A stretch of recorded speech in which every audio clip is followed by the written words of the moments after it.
Hello everyone, welcome to Tungabhadra Networks. Today we are continuing the yesterday's session. And what was the last topic we covered yesterday? Does everyone have an idea about it? Shall we quickly revise it once?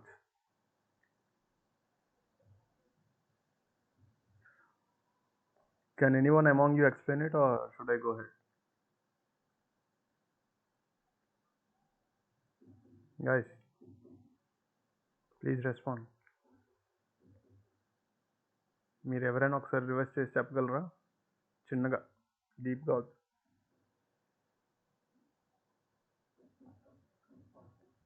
Guys ఉన్నారా?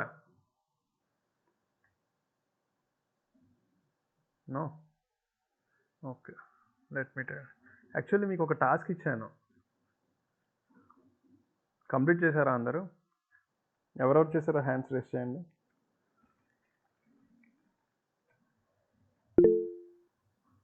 Omkar, only one. Guys ఎవరు complete చేయలేదా మిగతా వాళ్ళు, ఓంకార్ కాకుండా? లేదు sir. Okay సరే, నేను చెప్తానండి, కంటిన్యూ చేద్దాం. ఇప్పుడు మీకు ఇచ్చిన టాస్క్ ఏంటంటే, నిన్న ఇంటర్ప్రిటర్ అంటే ఏంటి, కంపైలర్ అంటే ఏంటని మీకు ఒక టాస్క్ ఇచ్చాను. మీకు నిన్న చెప్పాను, కంప్యూటర్ అనేది ఓన్లీ జీరోస్లోని వన్స్లోనే మీకు డేటాని అర్థం చేసుకుంటుంది. సో మనం మాట్లాడే ఏదైతే జనరల్ లాంగ్వేజ్ ఉందో, Telugu, English, Japanese or whatever human language ఏదైతే ఉందో, అది మిషన్కి చెప్పాలి అంటే మనం ట్రాన్స్లేటర్స్ని వాడాలి. ఇక్కడ ఆ ట్రాన్స్లేటర్సే ఈ కంపైలర్, ఇంటర్ప్రిటర్, రెండు ట్రాన్స్లేటర్స్నే. కాకపోతే దానికి స్పెషాలిటీస్ ఉన్నాయి. ఇంటర్ప్రిటర్కి మీకు అంటే మీరు రాసే కోడ్ లాంగ్వేజ్ ఉంటుంది కదా, అది లైన్ బై లైన్ రన్ చేస్తుంది. ఇది స్లోవర్ అనమాట. కంపైలర్తో కంపేర్ చేస్తే ఇంటర్ప్రిటర్ అనేది కొంచెం స్లోగా రన్ చేస్తుంది. ఎందుకంటే మీకు లైన్ బై లైన్ రన్ చేసి మీకు ఇన్పుట్ ఇచ్చిన తర్వాత అవుట్పుట్ ఇవ్వాలి కదా, అందుకే స్లోవర్. ఎగ్జాంపుల్, మీరు ఇప్పుడు పైథాన్ నేర్చుకుంటున్నారు చూడండి, అది ఇంటర్ప్రిటర్ లాంగ్వేజ్. ఇంటర్ప్రిటర్లో ఉంటుంది, అది ట్రాన్స్లేట్ చేయబడుతుంది. ప్రతిదీ మీరు ఇచ్చే ఇన్పుట్ ఏదైతే ఉందో అది ఇంటర్ప్రిట్ చేస్తుంది, ప్రతి లైన్ బై లైన్. మీరు ఇచ్చే ఇప్పుడు ప్రింట్ హలో వరల్డ్ అని ఉంది చూడండి, అది లైన్ బై లైన్ చేసి మీకు అవుట్పుట్ ఇస్తుంది. అర్థమైంది కదా? When you run a Python script, it executes one line at a time, అంతే. కంపైలర్ అంటే ఎంటైర్ ప్రోగ్రామ్ని ఒకేసారి ఎగ్జిక్యూట్ చేస్తుంది. ఎగ్జాంపుల్ మీకు సి లాంగ్వేజ్, ఓకేనా?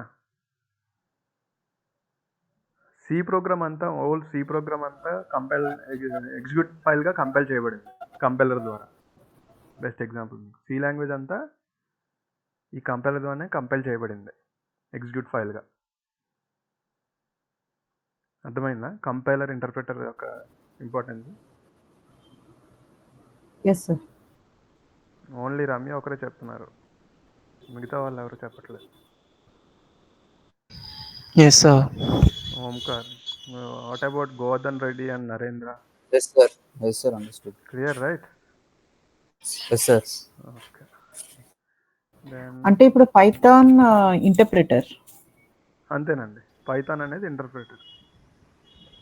ఓకే, మరి అంటే అంటే ఇంటర్ప్రిటర్లో, అంటే ఇంటర్ప్రిటర్ కంపైలర్ అనేది ఏంటంటే, ఇప్పుడు మీకు గూగుల్ ట్రాన్స్లేట్ చేస్తున్నారు కదా, మ్, మీరు ఇచ్చే కమాండ్ ఏదైతే ఉందో పైథాన్లో, మీరు ప్రింట్ హలో వరల్డ్ అని ఒక టైప్ చేస్తున్నారు ఎగ్జాంపుల్, చేసినప్పుడు మీకు అవుట్పుట్ లైన్ బై లైన్ చదువుతుంది అది. అంటే ఇంటర్నల్గా మనకి ఇప్పుడు మనం ఎలా ట్రాన్స్లేట్ చేసుకుంటాం, మీరు ఇప్పుడు ఇంగ్లీష్లో చదివారు, మీకు అది అర్థం కాదు, తెలుగులో ట్రాన్స్లేట్ చేసుకుంటున్నారు కదా ఒక్కొక్క అక్షరం. మ్, ఒకసారి ఒక సెంటెన్స్ని మీరు అర్థం చేసుకోలేరు కదా, ఒక్కొక్క అక్షరం చదువుకుంటూ అర్థం చేసుకుంటారు. దాన్నే ఇంటర్ప్రిటర్ అంటారు. కంపైలర్ అంటే ఏంటి, ఇప్పుడు మీరు చాట్ జీపీటీలో కమాండ్ ఇస్తారు, గూగుల్లో కానీ చాట్ జీపీటీలో కానీ, ఎంటైర్ ఒక టెక్స్ట్ అనేది మీరు ఒక పారాగ్రాఫ్ ఏదో ఒకటి ఇన్పుట్ ఇచ్చిన తర్వాత వెంటనే మీకు అవుట్పుట్ ఇస్తుంది చూడండి, అది కంపైలర్. అంటే ఎగ్జాంపుల్ మీకు చెప్తున్నా, చేసే ప్రాసెస్ని కంపైలర్ ఇంటర్ప్రిటర్ అన్నారు. ఇవి రెండు ట్రాన్స్లేటర్స్. కంప్యూటర్కి అర్థమయ్యేది ఏంటి? Zeros once. దీన్ని మనం హ్యూమన్స్కి అర్థం అవ్వదు కాబట్టి మనం ఒక అసెంబ్లర్ లాంగ్వేజ్ అని డెవలపర్స్ కనిపెట్టారు. స్టార్టింగ్ కంప్యూటర్ కనిపెట్టిన తర్వాత అసెంబ్లర్ లాంగ్వేజ్ అని చెప్పేసి ఒకటి కనిపెట్టారు. అది That ఎలా is nothing but high level programming language. Exactly అదే. Yeah. అది ఎలా ఉంటుందంటే మీకు Java. గూగుల్ చేద్దాం. Show me the assembler language.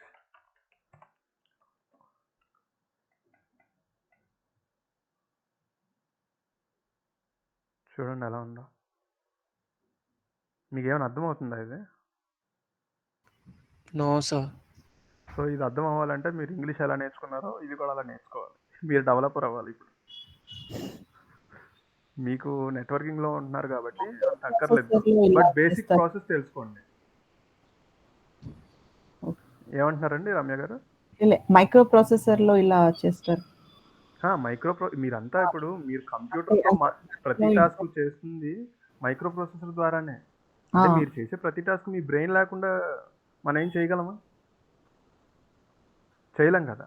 మన బ్రెయిన్ మనకు ఎలాగో సిపియు కూడా అలాగే కంప్యూటర్కి. ఆ సిపియులోనే మనం ప్రోగ్రామింగ్ అంతా చేయబడి ఉంటుంది. మనకి పుట్టిన వెంటనే, ఒక బాబు పుట్టిన వెంటనే వాడి బ్రెయిన్కి అమ్మ నువ్వు నాన్న అని చెప్పేసి ఎలాగైతే మనం టీచ్ చేస్తాం వాడి బ్రెయిన్కి, అలానే ఈ ప్రాసెసర్లో కూడా ఈ ప్రోగ్రామర్స్ ఈ డిఫరెంట్ టైప్స్ ఆఫ్ లాంగ్వేజెస్ని ఇన్వెంట్ చేశారు. ఫస్ట్ ఇన్వెంట్ చేసింది ఈ machine language. High level language అంటే యాక్చువల్గా మీరు రాసే కోడ్స్, ఇందాక మీరు తప్పు చెప్పాను, ఇది అసెంబ్లర్ లాంగ్వేజ్ అంటారు దీన్ని. అంటే డైరెక్ట్ మిషన్ లాంగ్వేజ్ ఇది, జీరోస్లోని వన్స్లోనే. మీకు సిపియు అనేది ఎన్ నెంబర్ ఆఫ్ ట్రాన్సిస్టర్స్ ఉంటాయి. ట్రాన్సిస్టర్ అంటే ఏం లేదు, ఇస్ జస్ట్ లైక్ స్విచ్ అనమాట. మీరు ఇంట్లో వాడే స్విచ్, ఆఫ్ ఆన్ ఏదైతే చేస్తారో ఇంట్లో, సేమ్ అట్లానే దాని ఫంక్షన్ కూడా. మీరు ఇప్పుడు ఈ టాస్క్ ఉంది కదా, move the value 10 into EX register అని చెప్పేసి అనే కమాండ్ ఏదైతే ఇస్తారో, అది ఇన్పుట్ ఎలా తీసుకుంటుంది అంటే ఆ సెంటెన్స్ మొత్తం జీరోస్ కింద తీసుకుంటుంది, లేదంటే వన్స్ కింద తీసుకుంటుంది, డిపెండ్ అపాన్ అప్లికేషన్. మీరు డెవలపర్ అయితే అది బాగా తెలుస్తుంది మీకు. ఇంకా మీరు ఏ ఇన్పుట్ ఇచ్చినా అది ఆఫ్ అంటే ఆఫ్, ఆన్ అంటే ఆన్. మీరు ఇచ్చే ఇన్పుట్ బట్టి అది జీరోస్లోని వన్స్లోనే అర్థం చేసుకొని ట్రాన్స్లేట్ చేస్తుంది ఇక్కడ కంపైలర్ ఇంటర్ప్రిటర్. మీరు రాసే సి ప్రోగ్రామ్ కానీ పైథాన్ కానీ ఏదైతే లాంగ్వేజ్ ఉందో దాన్ని ట్రాన్స్లేట్ చేయడానికి ఈ ఇంటర్ప్రిటర్ కంపైలర్ వాడతాం మనం. ఒక్కొక్క అప్లికేషన్కి ఇంటర్ప్రిటర్ యూజ్ అవుతుంది, ఒక్కొక్క అప్లికేషన్కి కంపైలర్ యూజ్ అవుతుంది. సి ప్రోగ్రామింగ్ ఉంది ఇప్పుడు, సి లాంగ్వేజ్ అంతా మీరు ఇన్స్టాల్ చేయాలంటే అదొక ఎగ్జిక్యూటబుల్ ఫైల్ అయితేనే మీరు ఇన్స్టాల్ చేయగలరు. మీరు ఇప్పుడు సిస్టంలో ఏదైనా సాఫ్ట్వేర్ ఇన్స్టాల్ చేయాలనుకున్నప్పుడు ఒక ఫైల్ డౌన్లోడ్ చేస్తారు. కంప్యూటర్లో వెబ్సైట్కి వెళ్ళి పలానా వెబ్సైట్ ఓపెన్ చేసి ఎగ్జాంపుల్ GNS3ని డౌన్లోడ్ చేస్తున్నారు అనుకున్నాం. మీకు తెలిసిన సాఫ్ట్వేర్ ఏదో ఒక వీడియో ఎడిటింగ్ సాఫ్ట్వేర్ని డౌన్లోడ్ చేద్దాం అనుకున్నారు. గూగుల్లోకి వెళ్ళి సెర్చ్ చేస్తారు. డౌన్లోడ్ చేసిన తర్వాత మీకు చూపిస్తా. నేను డౌన్లోడ్ చేసిన ఫైల్స్లో సాఫ్ట్వేర్స్ చూడండి ఎన్ని ఉన్నాయి,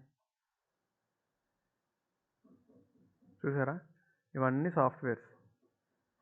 ఈ సాఫ్ట్వేర్ని డెవలపర్స్ ఏం చేస్తారంటే ఈ సాఫ్ట్వేర్ తాలూకా అవుట్పుట్ ఏదైతే ఉంటుందో, ఎలాగైతే కావాలో వాళ్ళు ఆల్రెడీ డిజైన్ చేసుకుంటారు బ్లూ ప్రింట్. నాకు ఈ అవుట్పుట్ కావాలి, పలానా టైంలో ఇది చేయాలి, ఈ అప్లికేషన్ ద్వారా ఇన్ని సర్వీసెస్ ప్రొవైడ్ చేయాలి మనం మార్కెట్లో అని చెప్పేసి ఒక బ్లూ ప్రింట్ తీసుకొని కోడ్ రాసుకొని ప్రతి టాస్క్కి కోడ్ అండి. మీరు ఇప్పుడు ఈ ఫైల్ స్ట్రక్చర్ ఇందాక మీకు నిన్న క్లాస్లో చెప్పాను, గుర్తుందా? ఓఎస్ అనేది ఏం చేస్తుందని చెప్పాను, ఫైల్ సిస్టమ్. కర్నల్ అనేది ఏం చేస్తుంది, ఫైల్ సిస్టమ్ని మేనేజ్ చేస్తుందని చెప్పాను. అంటే ఈ ఫైల్ సిస్టమ్ని మేనేజ్ చేయడానికి ఒక ప్రోగ్రామ్ రాయాలి, డివైస్ డ్రైవర్స్ని మేనేజ్ చేయడానికి ఒక ప్రోగ్రామ్ రాయాలి, మెమొరీ మేనేజ్మెంట్ చేయడానికి ఒక ప్రోగ్రామ్ రాయాలి, ప్రాసెస్ షెడ్యూల్ చేయడానికి ఒక ప్రోగ్రామ్ రాయాలి. అవన్నీ కలిపి ఏదైతే ఒక అప్లికేషన్లో మనం మార్కెట్లో మన కంపెనీ పేరుతో ప్రొవైడ్ చేయాలనుకుంటున్నామో అదే ఎగ్జాంపుల్ VMware. ప్రతి కంపెనీకి డెవలపర్స్ ఉంటారు. ప్రతి డెవలపరు వాళ్ళు డిజైన్ చేస్తారు యాజ్ పర్ కంపెనీ పాలసీస్ బట్టి, వాళ్ళ ఇన్పుట్స్ బట్టి, ప్రాజెక్ట్స్ బట్టి. సో ఓఎస్ అనేది కూడా మల్టిపుల్ ప్రోగ్రామ్ ఫైల్స్ని ఇంక్లూడ్ చేసి కంపైల్ చేస్తారు కంపైలర్ ద్వారా. అప్పుడు ఎగ్జిక్యూటివ్ ఫైల్ అవుతుంది అది. అర్థమైందా? Everyone clear guys? Yes, sir. So, sir, ఇప్పుడు so whatever we are writing in Python, right? So that will get converted internally, like it interpreter ఇది convert అవుతుంది. తర్వాత like it will get converted into whatever zeros ones అలా machine understanding way. అంటే zeros ఇప్పుడు మీరు అంతే, print I mean, hello world అని చెప్తున్నారు కదా, డైరెక్ట్ ఇదిగా మిషన్ చెప్తున్నాను. డైరెక్ట్ గా అర్థం చేసుకోలేదు ప్రింట్ హలో వరల్డ్ అని. యా ఇప్పుడు ఆ 0 1కి కోడ్ ఉంటుంది దానికి. ఆ Hmm. కోడే అసెంబ్లీ లాంగ్వేజ్. మీరు ఇప్పుడు తెలుగులో మాట్లాడగలుగుతున్నారు అమ్మ అని, మీకు అమ్మ అని చెప్పడం వల్ల మీరు మాట్లాడగలుగుతున్నారు. అలాగే అసెంబ్లీ లాంగ్వేజ్లో కూడా మీరు ఇప్పుడు హలో వరల్డ్ అని టైప్ చేయకముందే డెవలపర్స్ కనిపెట్టారు ఒక లాంగ్వేజ్, అదే అసెంబ్లర్ లాంగ్వేజ్. ఏమని? హలో వరల్డ్కి నువ్వు ఇలా ఈ డేటా తీసుకో అని చెప్పి. అంటే చూడండి ఎగ్జాంపుల్ మీకు ఇందాక చూపించాను, ఇక్కడ చూసారా, యాడ్ EX5 అని. అంటే దీని అర్థం ఏంటి? Add the value 5 to the EAX register. EAX register అంటే మీరు ఈ లాంగ్వేజ్ తెలుసుకుంటే మీకు అర్థమవుతుంది. అంటే ఇప్పుడు మీరు వేరియబుల్స్ అని, లూప్స్ అని, లైబ్రరీస్ అని ఇవన్నీ చూసారు కదా పైథాన్లో. సో అవైతే ఆ ఫైల్స్ ఎలా ఉన్నాయో ఇలా ప్రతి లాంగ్వేజ్కి ఒక్కొక్క ఆర్కిటెక్చర్ ఉంటుంది. ఓకే, సో మనం ఇప్పుడు పైథాన్ ఇన్స్టాల్ చేసుకుని మనం జస్ట్ నార్మల్ పైథాన్ కోడింగ్ ఇది చేస్తే internally all this will be taken care of. అర్థం కాదు. నో, ఇప్పుడు మనం పైథాన్ ఇన్స్టాల్ చేసుకుని అవును మనం పైథాన్లో స్క్రిప్ట్ చేస్తాం కదా, అవును కోడింగ్ చేస్తే అవును. So internally these things will be taken care of. ఇప్పుడు మీరు చూపించేది అంటే మీరు చేసే ప్రతి ఫంక్షన్ Yeah. ఇంటర్ప్రిటర్ కర్నల్కి చెప్పాలి కదా. మీరు చేసే టాస్క్ ఎవరితో చెప్తారు? మీరు అసలు కంప్యూటర్తోనే కదా మీరు చేసే ప్రతి టాస్క్ మాట్లాడేది. సో మీరు ఇప్పుడు క్యాలిక్యులేటర్ ఓపెన్ చేసినా, ఈ క్రోమ్ ఓపెన్ చేసినా, ఏది ఓపెన్ చేసినా ఈ మీకు నిన్న సాఫ్ట్వేర్లో కర్నల్ అనేది ఇంపార్టెంట్ అని చెప్పాను కదా, ఇవన్నీ టాస్క్లు చూసుకుంటుంది. అంతే కదా, ఇవన్నీ టాస్క్లు మిషన్కి ప్రాసెసర్కి చెప్పాలంటే ఇక్కడ మనం ఈ ట్రాన్స్లేటర్స్ వాడాలి, కంపైలర్ ఇంటర్ప్రిటర్ అనేది ఆల్రెడీ డిజైన్ చేయబడింది ఆర్కిటెక్చర్ అంతా. సో మీకు అందుకే ఇంటర్ప్రిటర్ యొక్క ఇంపార్టెన్స్, కంపైలర్ యొక్క ఇంపార్టెన్స్ చెప్తున్నాం. మీకు ప్రతి ప్రతి ప్రోడక్ట్ మీకు ఇప్పుడు ప్రోగ్రామింగ్ లాంగ్వేజ్లో C ఉంది, పైథాన్ ఉంది, జావా ఉంది, చాలా ఉన్నాయి మార్కెట్లో ఉన్నాయి. సో అప్లికేషన్స్ బట్టి, అంటే రిక్వైర్మెంట్ బట్టి ఏ ప్రోగ్రామ్ వాడాలి, ఏ లాంగ్వేజ్ వాడాలి అనేది మారిపోతూ ఉంటుంది. ఇప్పుడు మీరు పైథాన్ చూశారు, ఎందుకు లైనక్స్, ఇప్పుడు పైథాన్ అంతా Cలోనే రాయబడింది. ఓకేనా? అది ఇంటర్ప్రిటర్ లాంగ్వేజ్, అది కూడా లైన్ బై లైన్ ఎగ్జిక్యూట్ చేస్తుంది కాబట్టి. ఓకే సార్, క్లియర్ కదా? ఈ లైనక్స్ కూడా మనకు Cలోనే రాశారు. ఓకే. ఇప్పుడు నెక్స్ట్ టాపిక్ వచ్చేసి షెల్. నేను ఇక్కడే కదా ఆపింది మనం గైస్, ఇక్కడే కదా ఆపింది మనం. Yes, sir. Yes. సరే, షెల్ గురించి డిస్కస్ చేద్దాం.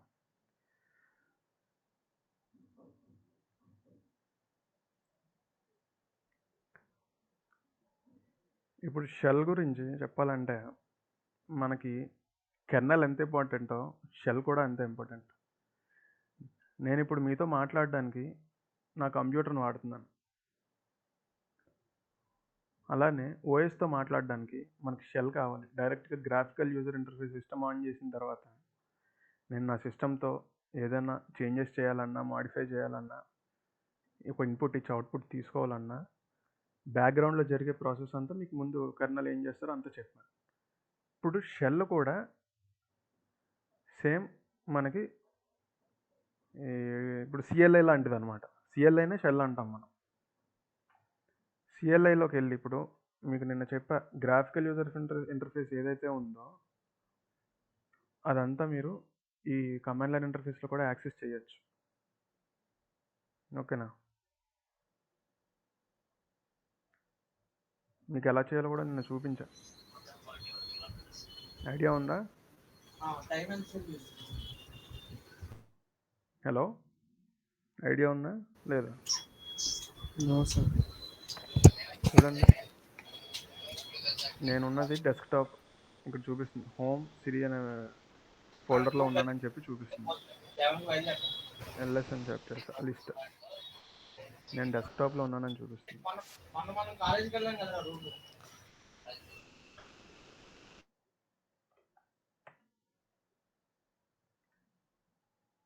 ఈ ఫోల్డర్ నేమ్ చూసారు కదా, డెస్క్టాప్. అది నేను ఈ ఫోల్డర్లోనే ఉన్నా. సారీ, ఇది ఇందులో ఏ ఫైల్స్ లేవు, కాకపోతే ఇది సాఫ్ట్వేర్ ఫైల్స్ కాబట్టి మీకు అక్కడ చూపించట్లేదు. లిస్ట్ చేసిన తర్వాత ఈ ఫోల్డర్లో ఉన్నానని చెప్పి చూపిస్తుంది నాకు. కాకపోతే మీకు ఇక్కడ ఐకాన్స్ అవి ఏం కనిపించవు ఇక్కడ కనిపించినట్టు, కానీ మీరు ఆ ఫైల్స్ని యాక్సెస్ చేసుకోవచ్చు. ఇవి సాఫ్ట్వేర్ ఫైల్స్ కాబట్టి షార్ట్కట్లో ఉంటాయి కానీ మీకు అక్కడ చూపిదా. ఓకేనా? మీకు ఫ్యూచర్లో ఇంకా బాగా అర్థమవుతుందండి షెల్ గురించి. లైనక్స్లో మొత్తం సగం మనం వర్క్ చేసేదంతా షెల్ మీదే. అంటే మన యూజర్ కమాండ్స్ని తీసుకొని కర్నల్కి అర్థమయ్యేలా చెప్తుంది. సింపుల్గా చెప్పాలంటే మీరు ఇచ్చే ప్రతి ఇన్పుట్ డైరెక్ట్గా షెల్లో ఇస్తారు. ఎలా అంటే ఇప్పుడు ఒక ఫైల్ని యాక్సెస్ చేశారు, మీరు మూవ్ చేస్తున్నారు. ఇప్పుడు గ్రాఫికల్ యూజర్ ఇంటర్ఫేస్లో ఎలా చేస్తున్నారు మీరు? ఇప్పుడు ఫైల్ ఎక్స్ప్లోరర్ ఓపెన్ చేస్తున్నారు, పలానా ఫైల్ ఓపెన్ చేస్తున్నారు, బ్యాక్కి వెళ్తున్నారు, ఇవన్నీ చేస్తున్నారు కదా. సేమ్ ఇవే టాస్క్స్ సిఎల్ఎల్లో కూడా చేస్తారు మీరు షెల్లో. దీన్ని ఇంటర్ప్రిటర్ అంటారు దీన్ని కూడా. ఎందుకంటే హ్యూమన్ ప్రోగ్రామ్ని మిషన్ లాంగ్వేజ్కి ట్రాన్స్లేట్ చేస్తుంది ఇది. ఇది ఒక ఎన్విరాన్మెంట్. షెల్ అనేది ఒక ఎన్విరాన్మెంట్. ఒక ఆపరేటింగ్ సిస్టంలో చాలా ఎన్విరాన్మెంట్స్ ఉంటాయి.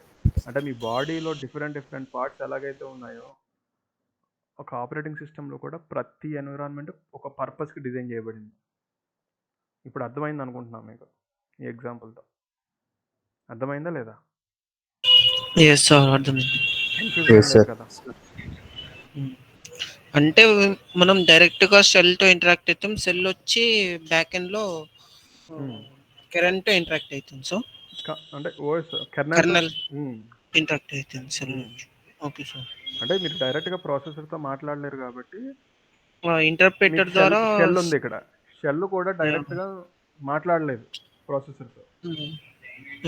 ఈ కంపైలర్ అనే హ్యూమన్ తో షెల్ అనేది డైరెక్ట్ గా ఇంటరాక్ట్ కెర్నల్తో మాట్లాడుతుంది. కెర్నల్ తో కెర్నల్ అనేది ప్రాసెసర్తో మాట్లాడుతుంది. Okay sir. అంటే మనం డైరెక్ట్ గా ఇంటర్ప్రిటర్ తో మాత్రమే మాట్లాడగలుగుతాం. అంటే ఇంటర్ప్రిటర్తో మాట్లాడుతాం, అది కూడా ఒక ప్రోగ్రామ్ ఫైల్, అది కూడా సాఫ్ట్వేర్లోనే ఒక పార్ట్. ఓకేనా? ఇవన్నీ మీకు ఇవన్నీ సాఫ్ట్వేర్లోకి వస్తాయి, ఆపరేటింగ్ సిస్టంలోకి వస్తాయి. ఈ ఇంటర్ప్రిటర్, కంపైలర్, షెల్, ఈ ఆపరేటింగ్ సిస్టమ్. నేను ఇప్పుడు ఇదంతా ఎక్స్ప్లెయిన్ చేస్తుంది మీకు. ఆపరేటింగ్ సిస్టంలో ఎన్ని పార్ట్స్ ఉన్నాయి, మనం చేసే ప్రతి టాస్క్ వెనుక ఇంత ప్రాసెస్ జరుగుతుంది విత్ ఇన్ సెకండ్స్లో. అర్థమవుతుందా? ఓకే. హార్డ్వేర్తో డైరెక్ట్గా మీరు మాట్లాడలేరు కాబట్టి షెల్లోకి వెళ్తారు, లేదా జిఐని వాడతారు. వాడిన తర్వాత మీరు ఇచ్చే ఇన్పుట్ని తీసుకొని అది కంపైలర్, ఒకవేళ సిచ్యువేషన్ ఇప్పుడు పైథాన్ తీసుకోండి ఎగ్జాంపుల్. పైథాన్ వాడుతున్నారు కాబట్టి ఇంటర్ప్రిటర్ రోల్ ప్లే చేస్తుంది అనమాట ఇక్కడ. ఓకేనా? మీరు పైథాన్ ఓపెన్ చేశారు, ఇంటర్ప్రిటర్ మధ్యలోకి వచ్చి అక్కడ ఫంక్షన్ చేసి మీరు ఇచ్చిన ఇన్పుట్ తీసుకొని ఈ కెర్నల్కి వెళ్తుంది. కెర్నల్ ఏం చేస్తుంది? డైరెక్ట్గా హార్డ్వేర్తో ఇంటరాక్ట్ అవుతుంది. హార్డ్వేర్తో ఇంటరాక్ట్ అయ్యి 0s 1స్లో కన్వర్ట్ చేస్తుంది. ఆ 0s 1s మళ్ళీ ఏమవుతుంది? మీకు ఇన్పుట్ 0 1గా మళ్ళీ ఇన్పుట్ ఇచ్చి అది ఏం చేస్తుంది? మళ్ళీ మీకు అర్థమయ్యే భాషలో మార్చుతుంది. ఈ మిషన్ లాంగ్వేజ్ని మనం అర్థం చేసుకోలేం కాబట్టి అసెంబ్లర్ లాంగ్వేజ్ని కనుక్కున్నారు. ఆ అసెంబ్లర్ లాంగ్వేజ్ని మీకు ఇందాక చూపించాను ఇక్కడ ఇలా ఉంటుందని. ఇది కూడా మీకు అంటే ఇప్పుడు మనం మాట్లాడుకుంటాం కదా, మనం ఏదైతే మాట్లాడుకుంటామో కొత్త లాంగ్వేజ్ తెలుగు రాని వాళ్ళకి అర్థం కాదు. కానీ సైగల్ అనేది అందరికీ కామన్. ఈ అసెంబ్లర్ లాంగ్వేజ్ మీకు సైగల్తో పోల్చుతున్నాను మీకు అర్థం అవ్వడానికి. కొద్దిగా ఈజీ కదా 0 1స్తో మాట్లాడే కన్నా ఈ మూవ్ అన్నా, యాడ్ అన్నా, ఎగ్జిట్ అన్నా కొంత అర్థం అవుతుంది మీకు షార్ట్కట్లో సైకిల్ లాగా. ఇది కూడా కొద్దిగా కష్టంగా ఉందని చెప్పి ప్రోగ్రామర్స్ ఏం చేశారంటే ఇప్పుడు ప్రోగ్రామింగ్ లాంగ్వేజ్ కనుక్కున్నారు. అవే సి, పైథాన్. అవి ఇంకా ఈజీగా మీకు అర్థం అవ్వడానికి ప్రింట్ హలో వరల్డ్ అని. దాని బ్యాక్గ్రౌండ్లో మాత్రం ఈ ట్రాన్స్లేటర్స్ వాడి మిషన్లతో మాట్లాడటానికి ఈ ట్రాన్స్లేటర్స్ని వాడతాం అనమాట. ఇది బ్యాక్గ్రౌండ్లో జరుగుతుంది మీరు చేసే ప్రతి టాస్క్కి. ఒక సిస్టమ్ ఆర్కిటెక్చర్ గురించి మీకు చెప్తున్నా, ఇది ఇలా వర్క్ అవుతుంది అని చెప్పేసి. మీరు ఏ సిస్టమ్ తీసుకున్నా ఇలానే వర్క్ అవుతుంది. మీ స్మార్ట్ వాచ్ అవనివ్వండి, మొబైల్ అవనివ్వండి, టీవీ అవనివ్వండి, ఏదైనా ఆర్కిటెక్చర్ అయితే సేమ్. ఎలాంటి డివైస్ తీసుకున్నా ఫంక్షన్ అయితే ఇలానే ఉంటుంది మీకు. క్లియర్ కదా ఇప్పుడు అందరూ? నాకు డైలీ వద్దు, నాకు డైలీ ఉంది. లేదంటే మళ్ళీ చెప్తాను మీకు అర్థమయ్యేటట్టు.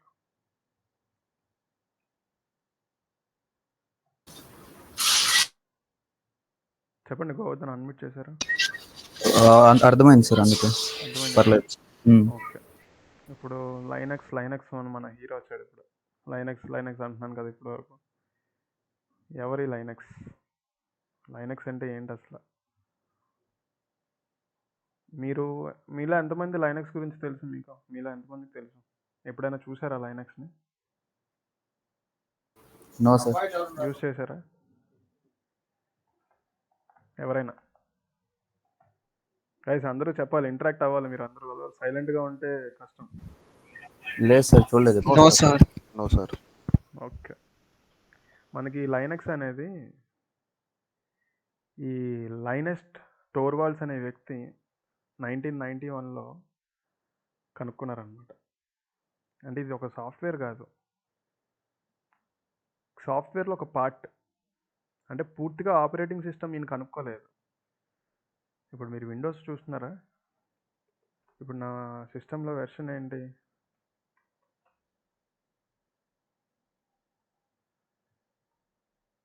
నా ఆపరేటింగ్ సిస్టమ్ ఏంటి గైస్? విండోసే కదా? అందరికీ కనిపిస్తుంది కదా? Please respond.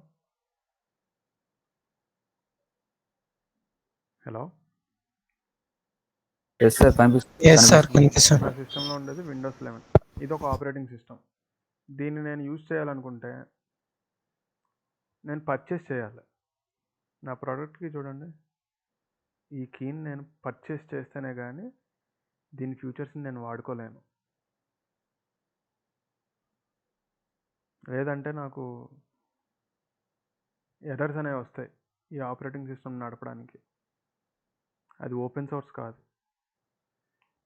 ఈ లైనక్స్ అనేది ఓపెన్ సోర్స్ అనమాట.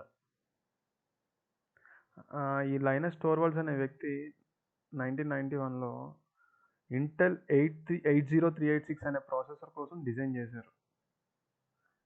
అండ్ ఆయన యూనివర్సిటీ ఆఫ్ హెల్సింకినే అక్కడ చదువుతున్నప్పుడు ఒక యూనిక్స్ సిస్టమ్ అనేది ఒకటి వాడారు. ఇది కూడా విండోస్ ఏదైతే 11 మనం వాడుతున్నామో అలాంటి ఆపరేటింగ్ సిస్టమే. దాన్ని చూసి ఆయన ఇన్స్పైర్ అయ్యి మార్కెట్లో మనకి ఫ్రీగా ఏ ఆపరేటింగ్ సిస్టమ్ లేదు, అలాంటి వాళ్ళ కోసం ఒకటి మనం తయారు చేయాలని చెప్పి ఆయన యూనిక్స్ అనే ఆపరేటింగ్ సిస్టమ్ చూసి కాలేజీలో ఇన్స్పైర్ అయ్యి డిజైన్ చేశాడు ఆయన ఈ లైనక్స్ అనేది. ఈ ఓపెన్ సోర్స్లో పెట్టేశాడు ఆయన ఈ కోడ్ని ఆన్లైన్లో. ఎవరికి పడితే వారు వాడుకోండి అని చెప్పేసి ఫ్రీగా. మీరు ఒక మైక్రోసాఫ్ట్ ఓఎస్ అనేది మీరు పర్చేస్ చేయాలి అంటే లైసెన్స్ చూడండి ఒకసారి, ప్రైస్ ఎంత ఉందో.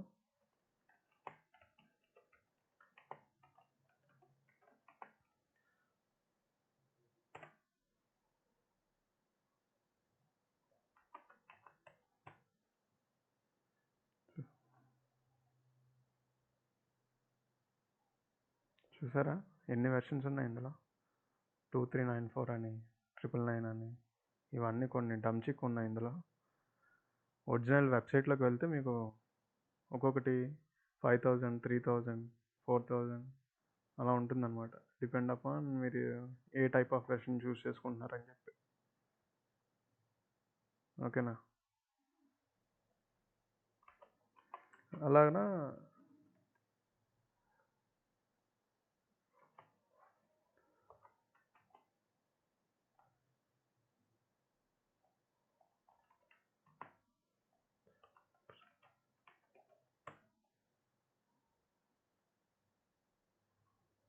చూసారా ఎంత ఉంది ఇక్కడ? 10,000 ఉంది. 10,3790. ఇది జెన్యూన్ విండోస్ 11 హోమ్ వచ్చేసి. ఇంత పర్చేస్ చేస్తేనే కానీ, ఇంత అమౌంట్ పెట్టి చేస్తేనే కానీ మీరు విండోస్ని వాడలేరు మీ సిస్టంలో. ఈ లైనక్స్ అనే పర్సన్ ఏం చేశాడు? లైనక్స్ టోర్వాల్డ్స్ అనే వ్యక్తి ఫ్రీగా ఓపెన్గా పెట్టేశాడు, అందరికీ అవైలబుల్గా ఉండాలని చెప్పేసి. యూనిక్స్ నుంచి ఆయన ఇన్స్పైర్ అయ్యి. యూనిక్స్ అనే ఆపరేటింగ్ సిస్టమ్ కూడా ఫస్ట్లో అది మల్టీ యూజర్కే డిజైన్ చేశారు ఆయన.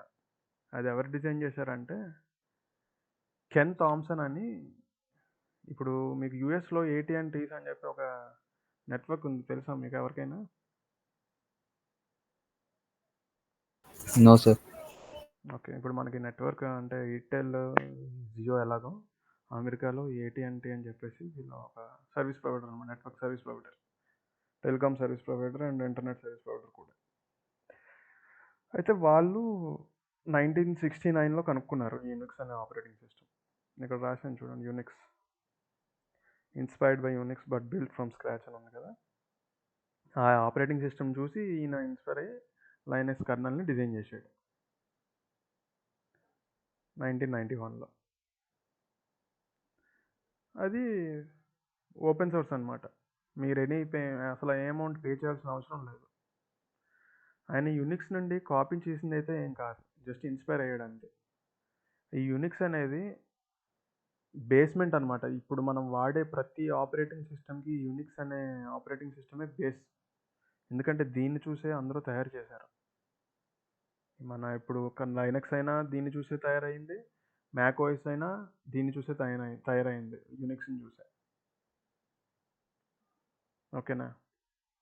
చూసారా, majority of Linux colonel is return in C. చూసారా? తర్వాత ఈ లైనక్స్ కర్నల్ అనేది ఇప్పుడు ఆపరేటింగ్ సిస్టమ్గా ఈరోజు మారింది, కానీ పాస్ట్లో ఓన్లీ కర్నల్గానే డెవలప్ చేశారని చెప్పాను కదా. అది మీకు ఇక్కడ ఒక పాయింట్ యాడ్ చేయాలి, అది నేను మిస్ చేసినట్టున్నా. 1993లో GNU ప్రాజెక్ట్తో కొలాబరేట్ అయ్యి వీళ్ళు లైనక్స్ ఆపరేటింగ్ సిస్టమ్గా డెవలప్ చేశారనమాట. ఫ్రీ ఓపెన్ సోర్స్ అని చెప్పేసి, యూనిక్స్ లైక్ ఆపరేటింగ్ సిస్టమ్ అని చెప్పేసి ఈ GNU వాళ్ళతో ఈ లైనక్స్ అనే టార్వాల్డ్స్ అనే వ్యక్తి కొలాబరేట్ అయ్యి ఆపరేటింగ్ సిస్టమ్ని లాంచ్ చేశారు. ఓకేనా? ఉన్నారా అందరూ? అర్థమైందా అందరికీ? ఓకే, ఇప్పుడు ఎందుకు గ్లోబల్లీ లైనక్స్ అనేది యూజ్ చేయబడుతుందో మీకు తెలుసుకుందాం. ఇంటర్నెట్లో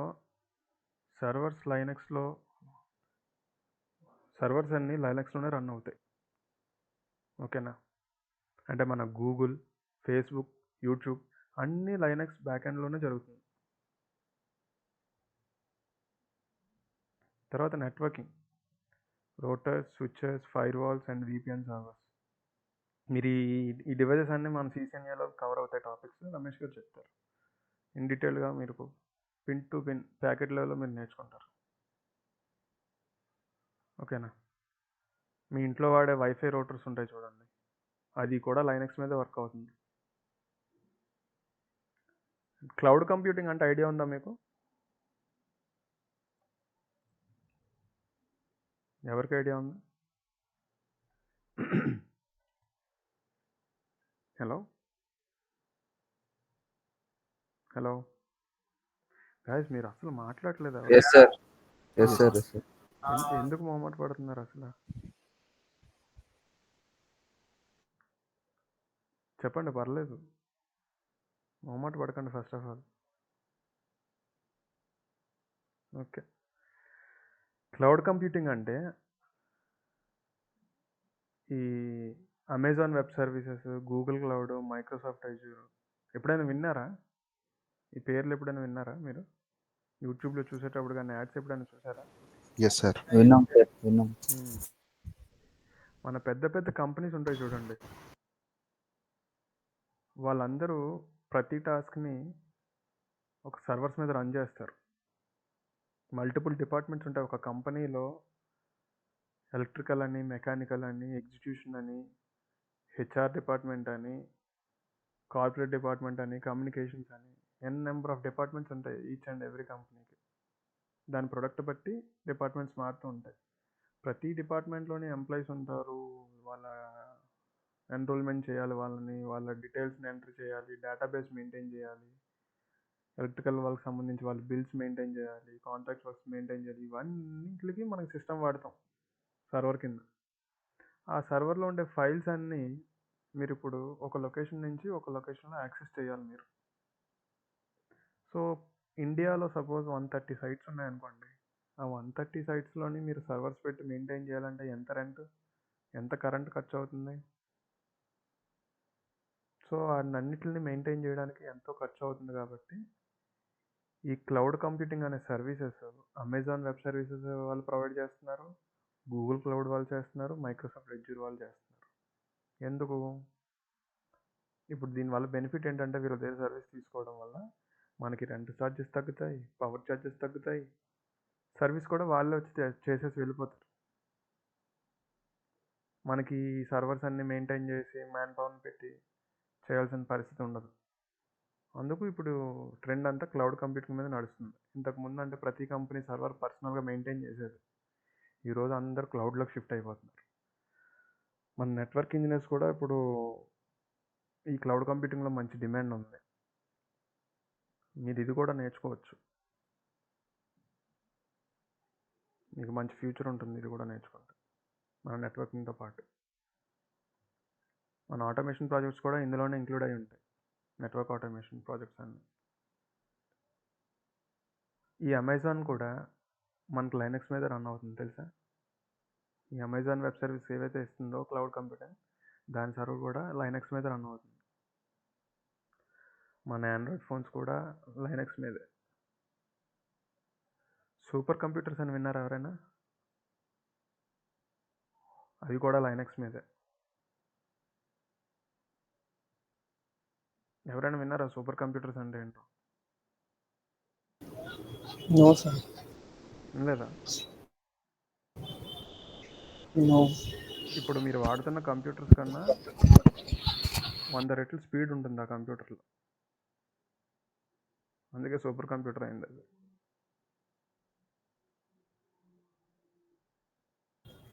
సార్ ఇప్పుడు విండోస్ యూస్ చేసేది మనం like user day to day use చేసే దాంట్లో most of them we use Windows కదా.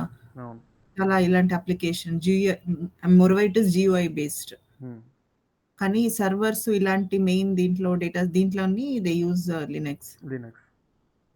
ఓకే.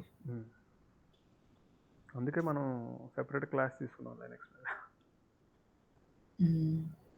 ఓకే. ఇప్పుడు నెక్స్ట్ వచ్చేసి And though Linux is used in the backend, we can access them through GUI, correct? Sorry, please repeat it. I mean, Linux use చేస్తే, I mean, can we access it even with GUI based ఇది? అది చేయొచ్చు. Linux మీకు అదే చెప్తున్నా. ఈయన Linux open source ఏదైతే ఈయన కనుక్కున్నారో అదంతా ఫస్ట్ యాక్చువల్లీ చెప్పాలంటే కంప్యూటర్స్ మీరు స్టార్టింగ్లో టెర్మినల్స్లోనే నడిచేది. ఈ కమాండ్ లైన్ ఇంటర్ఫేస్ మీద నడిచేవన్నీ. GUI అనేది మీకు రాను రాను డెవలప్మెంట్ చేసేటప్పుడు డెవలప్ అయితూ వచ్చింది GUI అనేది. ఓకే. ఈ లైనక్స్కి కూడా ఆపరేటింగ్ సిస్టమ్ మీకు ఇందాక ఎవరు థామ్సన్ అనే వ్యక్తి GNUని ఇప్పుడు లాంచ్ చేశారని చెప్పాను కదా. 1993లో GNUతో లైనక్స్ అనే వాళ్ళు కొలాబరేట్ అయ్యి యూనిక్స్ లైక్ ఆపరేటింగ్ సిస్టమ్ని లాంచ్ చేశారని చెప్పాను మీకు, గుర్తుందా? ఫస్ట్ ఎప్పుడు వీళ్ళు లైనక్స్ వాళ్ళు ఈ ఇంటర్ఫేస్తోనే ఆపరేటింగ్ సిస్టమ్ ఉండేది. ఈ గ్రాఫికల్ యూజర్ ఇంటర్ఫేస్ ఏమి ఉండేది కాదు, ఈ టైప్ ఆఫ్ ఇంటర్ఫేసే ఉండేది. డైలీ యాక్టివిటీస్ ఇప్పుడు మన క్యాలిక్యులేటర్ చూసారా, డిస్ప్లే ఎలా ఉంటుంది? డిస్ప్లేలో ఎలా ఉంటాయి కీస్, డిస్ప్లే అనేది వర్డ్స్ మీకు చూపిస్తుంది కదా, సేమ్ ఆ టైప్ ఆఫ్ డిస్ప్లేలోనే ఉండేది స్టార్టింగ్లో. రాను రాను డెవలప్ ఒక్కొక్క స్టెప్ డెవలప్ చేసుకుంటూ ప్రోగ్రామ్ని ఈ 1993లో ఇప్పుడు మన విండోస్ ఏదైతే గ్రాఫికల్ యూజర్ ఇంటర్ఫేస్ ఇక్కడ చూస్తున్నామో ఈ టైప్లో యూనిక్స్ లైక్ ఆపరేటింగ్ సిస్టమ్ అని చెప్పి లాంచ్ చేశారు. క్లియరా? Yes sir. ఇప్పుడు ఐఓటీ అండ్ ఎంబెడెడ్ సిస్టమ్స్ అంటే ఇలా ఇందాక మీకు చెప్పాను, TVs, cars, drones and medical devices, ఇవన్నీ ఈ ఐఓటీస్ అండ్ ఎంబెడెడ్ సిస్టమ్లోకి వస్తాయి. ఇవి కూడా లైనక్స్ మీద నడుస్తాయి. చూసారా, లైనక్స్ అనేది ఎవ్రీవేర్, మీ ఫోన్ నుంచి నాసా వరకు లైనక్స్ అనేది వాడబడుతుంది. అందుకే అంత ఇంపార్టెంట్. ఈరోజు మనం కోర్స్ చెప్పుకోవడానికి కూడా కారణం అదే, అంత ఇంపార్టెంట్ కాబట్టి. ఎందుకు అంత ఇంపార్టెంట్ అయిందో మీకు నెక్స్ట్ స్లైడ్లో చెప్తా. ఇది open source, free access to source code. ఇప్పుడు ఒక కంపెనీకి ఒక ఆపరేటింగ్ సిస్టమ్ కొనాలి అంటే మీరు ఇప్పుడు చూడండి, మీకు ఇందాక 11,000 అని చెప్పి చూపించాం కదా ప్రైజ్. ఆపరేటింగ్ సిస్టమ్ 11,000 అని చెప్పి చూపించాను. ఇలా పర్చేస్ చేసుకుంటూ ఎన్ని కంప్యూటర్స్ అని పర్చేస్ చేసుకుంటూ వెళ్తారు వాళ్ళు డైలీ పెర్ఫార్మెన్స్ చేసే టాస్క్స్ ఏవైతే ఉంటాయో వాటిని ఎగ్జిక్యూట్ చేయడానికి చాలా పెద్ద ఖర్చు కదా. ఈ లైనక్స్ అనేది ఏంటి, ఓపెన్ సోర్స్, మీకు ఫ్రీగా దొరుకుతుంది. ఇప్పుడు చూడండి, మీకు అది ఇక్కడ కంట్రోల్ ప్లస్ మౌస్లో లెఫ్ట్ క్లిక్ చేశారంటే మీకు లింక్ ఓపెన్ అవుతుంది.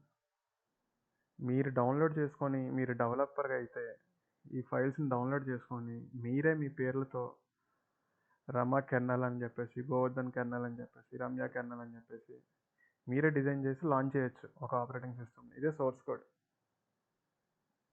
మీకు మార్కెట్లో ఫ్రీగా దొరుకుతుంది. చూడండి, చూసారా, టవర్వాల్స్.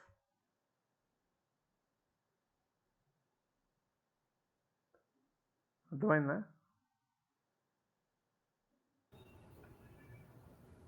హలో, ఓపెన్ సోర్స్ అంటే మీకు ఏంటో అర్థమైంది కదా. దానికి వెండర్ లాగా ఉండదు. అంటే ప్రోడక్ట్కి ఇందాక మీకు పర్చేస్ చేయాలని చెప్పాను కదా, దానికి ఈ ప్రోడక్ట్కి పర్చేస్ చేసే పని ఉండదు. కంటిన్యూస్గా మీకు ఇంప్రూవ్మెంట్స్ అనేవి వస్తూనే ఉంటాయి బై గ్లోబల్ డెవలపర్స్. అంటే వాళ్ళు ఈ గిట్ హబ్ అనేది ఏంటంటే మనకి ఫేస్బుక్, ఇన్స్టాగ్రామ్ మీకు తెలుసు కాబట్టి అలా చెప్తున్నా. ఫేస్బుక్ మీకు ఎలానో ఈ డెవలపర్స్కి గిట్ హబ్ అలాగా. వాళ్ళు రాసే ప్రతి కోడ్ ఇందులోనే రన్ చేస్తారు, ఈ గిట్ హబ్లోనే. ఇందులోనే సేవ్ చేసుకుంటారు, వాళ్ళు పోస్ట్ చేస్తారు. పోస్ట్ చేసిన దాన్ని మళ్ళీ ఇంకొకరు తీసుకొచ్చి దాన్ని ఏదైనా మాడిఫై చేశారంటే అది కూడా సేవ్ అవుతుంది. ఫస్ట్ చేసిన పోస్ట్ సేవ్ అయి ఉంటుంది, సెకండ్ చేసిన పోస్ట్ సేవ్ అయి ఉంటుంది. అలా ఎంతమంది డెవలపర్స్ వచ్చి చేంజెస్ చేస్తారో అవన్నీ సేవ్ అవుతాయి. ప్రతి పార్ట్ సేవ్ అవుతుంది ఇందులో. ఇది వెర్షన్ కంట్రోల్ సిస్టమ్ అని అంటే ప్రతి వెర్షన్ ఎవరు చేసిన కోడ్ చేంజెస్ ఏవైతే ఉంటాయో ప్రతి వెర్షన్ డౌన్లోడ్ సేవ్ అయి ఉంటుంది ఇందులో, గిట్ హబ్ అనే దాంట్లో.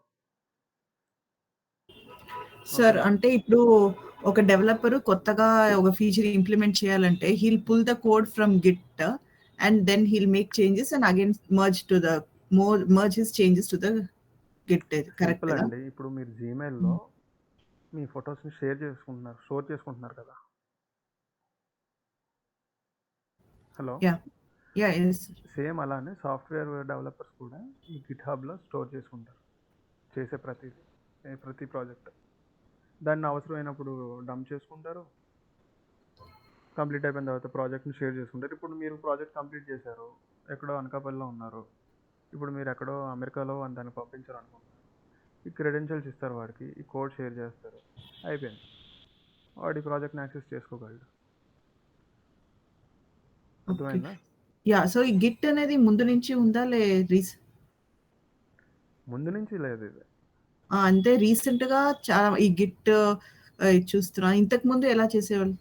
ఇంతకు ముందు అంటే డైరెక్ట్ ఇప్పుడు మనకి ఫ్లాష్ డ్రైవ్స్ ఉన్నాయి చూడండి, యూఎస్బి, పెన్ డ్రైవ్, ఫ్లాపీ డిస్క్లు, అలా చేసేవారు. ఈ గిట్ కూడా ఈ క్లౌడ్ సర్వీస్ వాడుతుంది. ఓకేనా?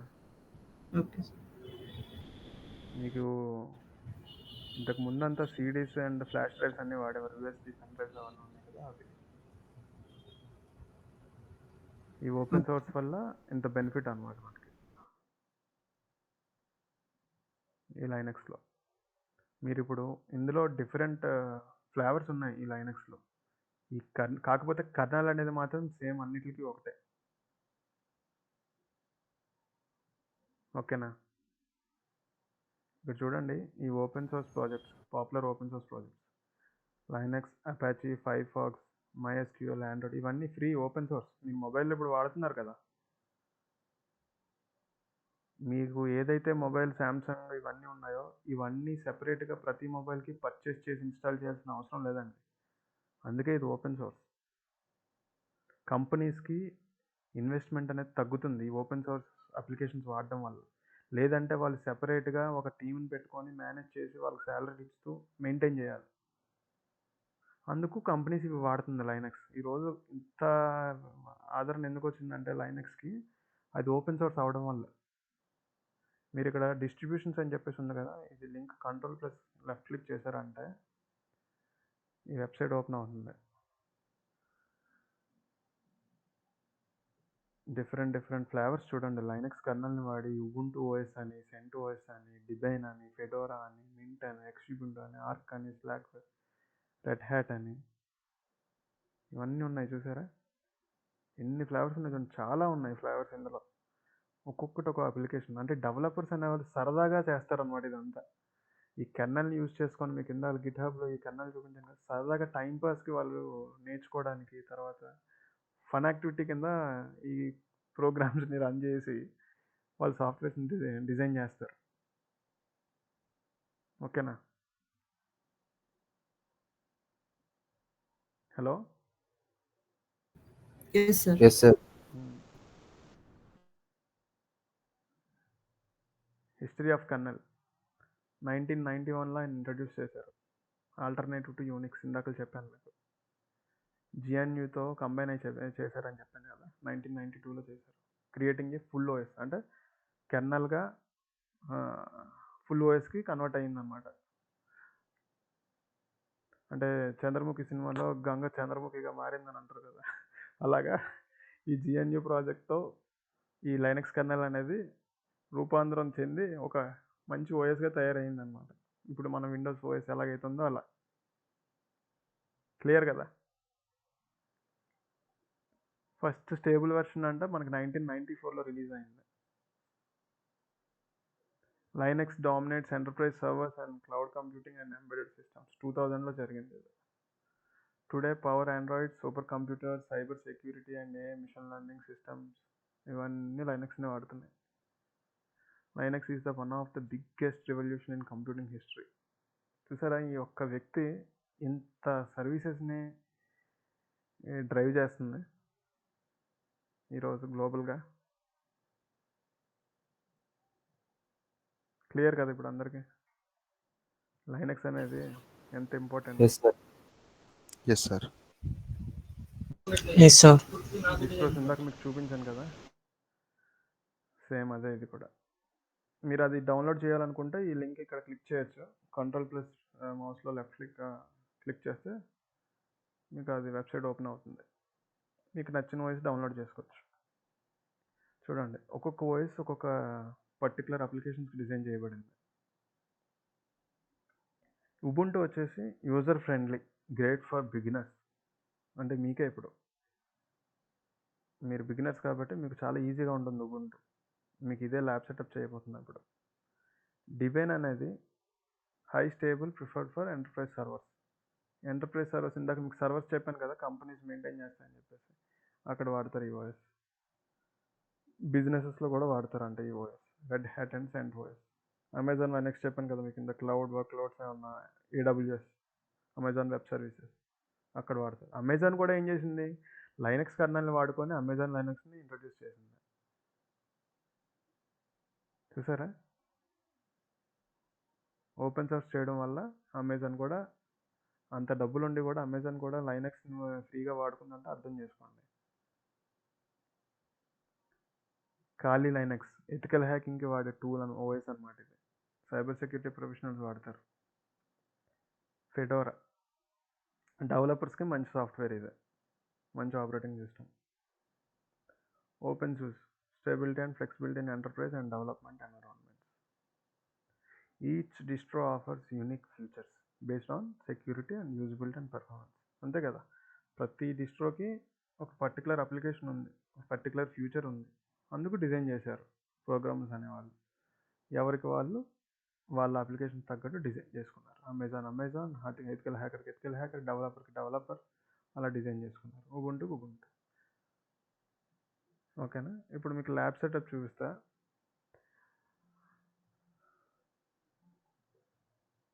మీరు ఇక్కడ మీకు వాట్సాప్లో మీకు లింక్ ప్రొవైడ్ చేశాను కదా, అది డౌన్లోడ్ చేసుకున్నారా అందరూ? ఒక డాక్యుమెంట్ sir. పంపించాను. Yes sir. చేసాం. అది ఇన్స్టాల్ చేసుకోవాలి మీరు. ఇక్కడ మీరు చూడండి, మీ రిక్వైర్మెంట్ వచ్చేసి మినిమం ఇంత ఉండాలి. మీరు లైనక్స్ ఇన్స్టాల్ చేసుకోవాలనుకుంటే మినిమం మీ రిక్వైర్మెంట్ ఇంత ఉండాలి. 64-bit 86 ప్రాసెసర్ అట్లీస్ట్ మీకు ఇది ఉండాల్సిందే. 8 GB మినిమం ఉండాలి. రికమెండ్ అయితే నేను 16 GB రికమెండ్ చేస్తాను. మీ అందరికీ రిక్వైర్మెంట్ ఎలా ఉందో ఒకసారి చెప్తారా? ఎవరికైనా ఇబ్బంది ఏమైనా ఉందా? దీనికంటే తక్కువ ఉండదు. అందుంటే దానికి ఒక ఆప్షన్ కూడా ఉంది. Minimum 8 GB is there, sir. Everyone have minimum 8 GB only.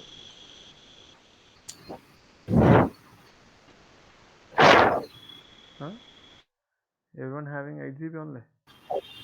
Yes, sir. Yes sir. Okay, no issue.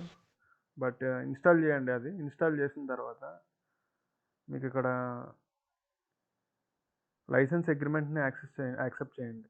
మీకు వచ్చే డైలాగ్ బాక్స్ ఏదైతే ఉంటుందో మీరు ఇన్స్టాల్ చేసిన తర్వాత లైసెన్స్ని అగ్రిమెంట్ చేయండి. అగ్రిమెంట్ టిక్ పెట్టండి.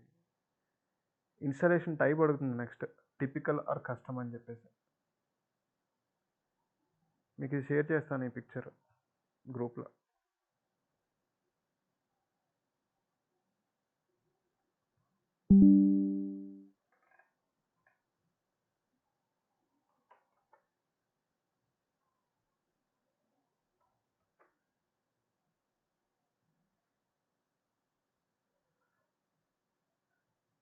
ఆ ఫైల్ డౌన్లోడ్ చేసిన తర్వాత మీరు ఇన్స్టాల్ చేయండి. ఈ VMware అంటే ఏంటో చెప్తా ఇప్పుడు. మీరు ఇప్పుడు సిస్టంలో ఒక ఆపరేటింగ్ సిస్టమ్ని వాడుతున్నారు, మైక్రోసాఫ్ట్ విండోస్ అని చెప్పేసి. అలాంటి ఓఎస్లు ఒక 10 రన్ చేయొచ్చు మీ సిస్టంలో. ఉబుంటు, ఇందాక మీకు ఎగ్జాంపుల్స్ చూపించాను, డిస్ట్రోస్, ఈ లైనక్స్ అని, ఇదని, ఖాళీ అని, ఇలాంటి నెంబర్ ఆఫ్ ఆపరేటింగ్ సిస్టమ్స్ని మీ సిస్టంలో వర్చువల్గా రన్ చేయొచ్చు. దాన్నే వర్చువల్ మిషన్ అంటాం మనం, VMware అనమాట. ఆ వర్చువల్ మిషన్లో VMware అనేది ఒక ప్రోడక్ట్. వర్చువల్ మిషన్ అనేది ఒక ఫ్యూచర్ కంప్యూటర్లో. మీకు ఇప్పుడు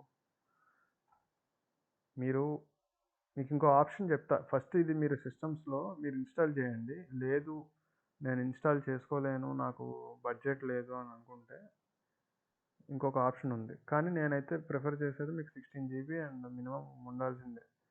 ఎందుకంటే మీరు ఫ్యూచర్లో అన్ని ప్రాజెక్ట్స్ చేస్తారు కాబట్టి ఖచ్చితంగా మీరు ఇది ప్రిఫర్ చేయాల్సిందే. ప్రజెంట్ మీకు నడవడానికి అయితే ఇంకో ఆప్షన్ కూడా ఉంది. మీరు విండోస్లో ఈ సెర్చ్ ఆప్షన్స్లోకి వెళ్ళి ఫ్యూచర్స్ అని టైప్ చేయండి, ఓపెన్ చేయండి. ఆల్రెడీ మీకు ఆపరేటింగ్ సిస్టంలోనే వర్చువల్ మిషన్స్ ఇంక్లూడ్ అయి వస్తాయి. ఈ హైపర్-వి అనేది ఒక వర్చువల్ మిషన్. ఈ వర్చువల్ మిషన్ ప్లాట్ఫామ్ని మీరు ఎనేబుల్ చేసుకోవాలి. నేను చెప్పే ఇప్పుడు సెకండ్ మెథడ్కి చెప్తాను మీకు నెక్స్ట్. ఎనేబుల్ చేసుకొని తర్వాత Windows sub system for Linux అని ఉంటుంది, ఇది కూడా ఇన్స్టాల్ చేసుకోండి. ఓకేనా? టిక్ పెట్టుకోండి, సారీ ఇన్స్టాల్ అంటున్నా. ఓకే కొట్టండి. తర్వాత command line interface, sorry PowerShell అని ఉంటుంది.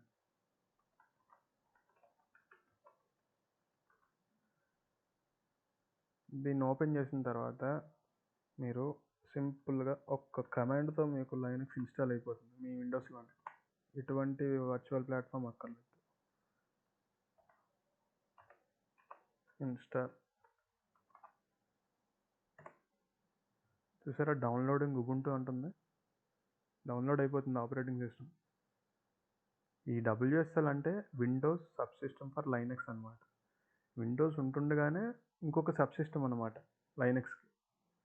ఇది వర్చువల్గా మీరు ఇందాక ఆప్షన్స్ ఏదైతే ఎనేబుల్ చేశారో విండోస్ ఫ్యూచర్లో, ఈ హైపర్ వైజర్ అని చెప్పేసి, వర్చువల్ మిషన్ అని చెప్పేసి నాకు మీకు చెప్పాను కదా,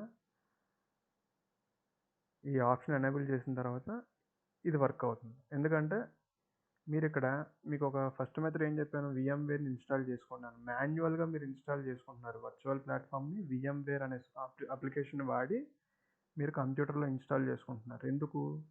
ఉబుంటు అనే ఆపరేటింగ్ సిస్టమ్ని మీ సిస్టంలో ఇన్స్టాల్ చేసుకోవడానికి. ఇది మాన్యువల్ ప్రాసెస్. విండోస్లో ఆల్రెడీ ఇంక్లూడ్ అయి ఉంది కాబట్టి మనం ఈ పవర్ షెల్ని వాడి చేస్తున్నాం. అంతే. ఇది సింపుల్‌గా మీరు ఇన్‌స్టాల్ చేయగానే ఇన్‌స్టాల్ అయిపోతుంది. తర్వాత రీస్టార్ట్ అని అడుగుతుంది. రీస్టార్ట్ కొట్టగానే మీకు ఇన్‌స్టాల్ అయిపోతుంది. నేను ఆల్రెడీ ఇన్‌స్టాల్ చేశాను కాబట్టి నేను క్లోజ్ చేస్తున్నాను ఇప్పుడు. ఇదిగోండి ఆల్రెడీ ఇన్‌స్టాల్ చేశాను నేను ఉబుంటు. చూసారా? ఉబుంటు రన్ అవుతుంది కదా! ఇది విండోస్. సైమల్టేనియస్‌గా నేను 2 రన్ చేస్తున్నాను ఆపరేటింగ్ సిస్టమ్‌లో. మీకు ఈ కమాండ్స్ అనేవి మీకు నెక్స్ట్ క్లాస్‌లో డిస్కస్ చేస్తాను నేను. రేపు చెప్తాను మీకు. క్లియర్ కదా? ఇప్పటివరకు ఎలా ఇన్‌స్టాల్ చేయాలో మీకు మొత్తం అర్థమైంది కదా! మీకు ఆపరేటింగ్ VMware కూడా ఓపెన్ చేసి చూపిస్తాను. మీరు ఇక్కడ ఈ లింక్ మీకు ప్రొవైడ్ చేస్తాను డౌన్లోడ్ ఉబుంటు గ్రూప్‌లో. ఈ ఆపరేటింగ్ సిస్టమ్ కూడా మీరు డౌన్లోడ్ చేసుకోవాలి. ఎలా చేసుకోవాలో చూపిస్తాను చూడండి.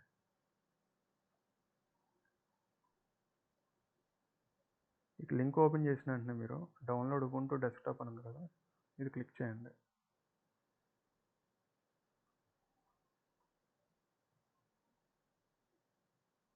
చేసిన తర్వాత ఇక్కడ చూడండి మీది ఆర్కిటెక్చర్ చూసుకోండి. మీ సిస్టమ్ తాలూకా ఆర్కిటెక్చర్ 64 బిట్టా 32 బిట్టా అని చెప్పేసి. 32 బిట్ 64 బిట్టా అని మీకు ఒకటి చెప్పాలి. 32 బిట్ అంటే 4 GB మాత్రమే సపోర్ట్ చేస్తుంది ఆపరేటింగ్. ఇంతకుముందు 32 బిట్ ఆపరేటింగ్ సిస్టమ్స్ ఉండేవి ఆర్కిటెక్చర్లో. అవి ఓన్లీ 4 GB మాత్రమే సపోర్ట్ చేయగలిగేవి. దీన్ని కొద్దిగా స్పీడ్ చేయాలంటే ఎక్కువ ర్యామ్ వాడాలి. మరి ఎక్కువ ర్యామ్ వాడాలంటే 64 బిట్ ఆర్కిటెక్చర్ వాడాలి. 64 బిట్ ఆర్కిటెక్చర్ మాత్రమే ఎక్కువ ర్యామ్ని సపోర్ట్ చేస్తుంది. అందుకు 64 బిట్ మనకి మార్కెట్లోకి అప్గ్రేడ్ అయిందన్నమాట. సో 64 బిట్ అయితే మీ సిస్టమ్ వాళ్ళకి ప్రాపర్టీస్ని చెక్ చేసుకొని ఇక్కడ 64 32 బిట్ అని చూసుకోండి మీరు. దీన్ని బట్టి మీరు ఇక్కడ చూస్ చేసుకోవాలి. మీకు ఆల్రెడీ సిస్టమ్ రిక్వైర్మెంట్ చెప్తుంది చూడండి. మినిమం ఇక్కడ క్లిక్ చేసిన తర్వాత 2 GHz డ్యూయల్ కోర్ ప్రాసెసర్ ఉండాలి, 4 GB సిస్టమ్ మెమరీ ర్యామ్ ఉండాలి, minimum 25 GB hard disk space ఇవ్వాలి మీరు దానికి ఈ ఆపరేటింగ్ సిస్టమ్ ఇన్స్టాల్ చేయాలనుకుంటే. ఓకేనా? మీరు డైరెక్ట్గా పెన్ డ్రైవ్లో ఫ్లాష్ చేసి మీ కంప్యూటర్లో విండోస్ ఆపరేటింగ్ సిస్టమ్ తీసి ఉబుంటు ఇన్స్టాల్ చేసుకోవచ్చు, లేదా ఈ వర్చువల్ మిషన్లో కూడా ఇన్స్టాల్ చేసుకోవచ్చు. అది మీ చాయిస్. మీరు ఎవరైనా ఎక్స్పెరిమెంట్స్ చేయాలనుకుంటే చేయండి. కానీ ప్రజెంట్ ఇప్పుడు క్లాస్కి అయితే చేయొద్దు, మీ పర్సనల్ చాయిస్ అది. ఇక్కడ డౌన్లోడ్ క్లిక్ చేయండి. మీరు ఎంత ఎక్స్ప్లోర్ చేస్తే మీకు సబ్జెక్ట్ అంత బాగా గుర్తుంటుంది. అందుకే ఇదంతా ఎక్స్ట్రా చెప్తుంది నేను. లేదంటే మీరు ఏదో నేను చెప్పాను కదా క్లాస్ విన్నారు కదా అన్నట్టే ఉంటుంది. మీరు నేర్చుకోవడానికి వచ్చారు కాబట్టి మీరు అంతా ఎక్స్ప్లోర్ చేయాలి ఖచ్చితంగా. చేస్తేనే మీకు ఇవన్నీ గుర్తుండేవి. చూసారా డౌన్లోడ్ అవుతుంది 5.9 GB. నా దగ్గర ఆల్రెడీ ఉంది కాబట్టి నేను క్యాన్సిల్ చేసేస్తున్నాను. ఈ లింక్ని మీరు కంట్రోల్+ ఈ లింక్ మీకు కాపీ చేసి మీకు గ్రూప్లో పెడతా.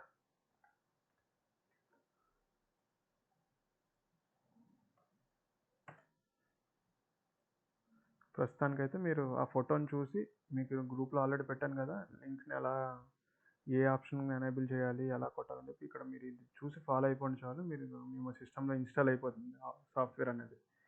VMware సాఫ్ట్వేర్ ఇన్స్టాల్ అయిపోతుంది. తర్వాత VMwareని ఓపెన్ చేసి మీరు ఈ ఉబుంటు అనే ఫైల్ని కూడా డౌన్లోడ్ చేసుకొని మీరు ఇందులోకి ఇంపోర్ట్ చేయాలి. ఎలా? ఓపెన్ VMware అని చేసిన తర్వాత క్రియేట్ న్యూ వర్చువల్ మిషన్ అని ఎంటర్ చేయాలి. మీకు చూపిస్తా ఇప్పుడు కూడా డెమోన్స్ట్రేషన్ చేసి చూపిస్తా చూడండి. VMware నాది ఆల్రెడీ ఇన్స్టాల్ అయింది కాబట్టి VMware ఓపెన్ చేస్తారు.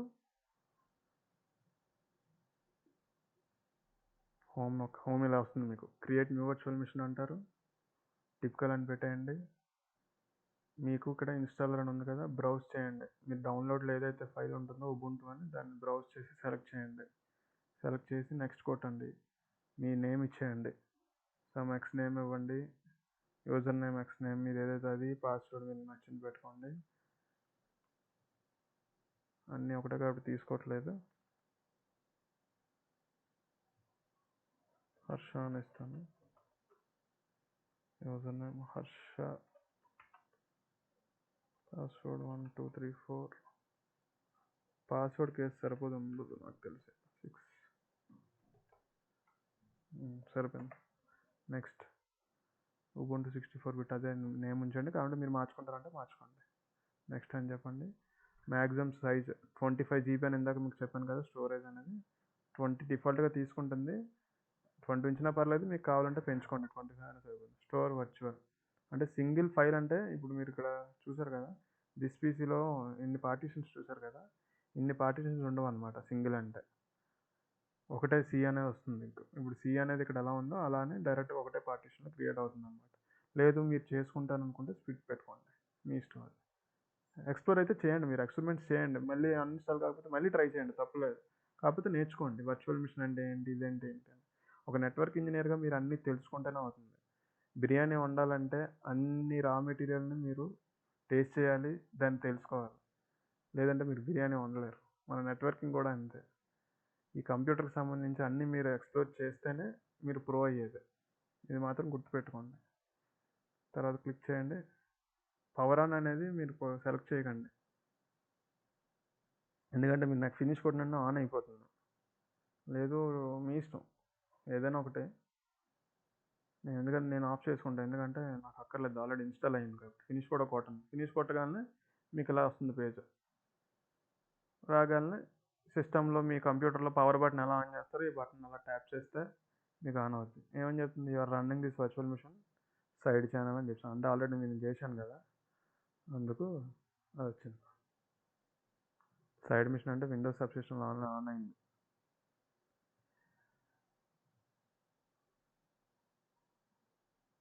చూసారా, ఆపరేటింగ్ సిస్టమ్ ఆన్ అయింది. మీకు విండోస్లో ఎలా అయితే ఉందో ఉబుంటు ఓఎస్ వాడు ఐకాన్.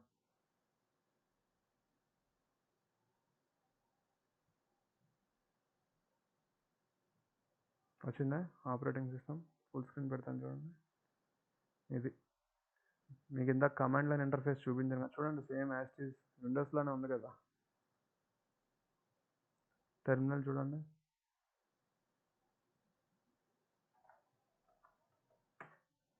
చూసారా, కమాండ్ లైన్ ఇంటర్ఫేస్ ద్వారా నేను ఫైల్ ఎక్స్ప్లోరర్ ఓపెన్ చేశాను, డెస్క్టాప్, డాక్యుమెంట్స్ ఇవన్నీ సేమ్. ఇంకా మీరు విండోస్ ఎలా ఉంటుంది ఇది కూడా అలాగే ఉంటుంది, జస్ట్ ఏంటంటే ఐకాన్స్ ఉండవు అంతే, కమాండ్ లైన్ మీద నడుస్తుంది అంతే. అందరికీ అర్థమైంది కదా క్లాస్? Yes sir. క్లియర్ కదా? ఏమైనా డౌట్స్ ఉంటే చెప్పండి.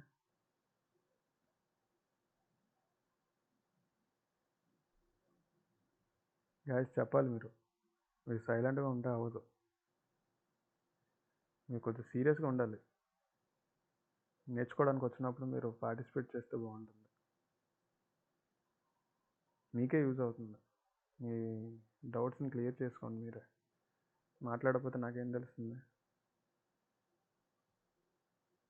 క్లియర్ కదా అందరికీ? నేను డౌట్ చల్ల అయితే మరి రేపు కలుద్దాం.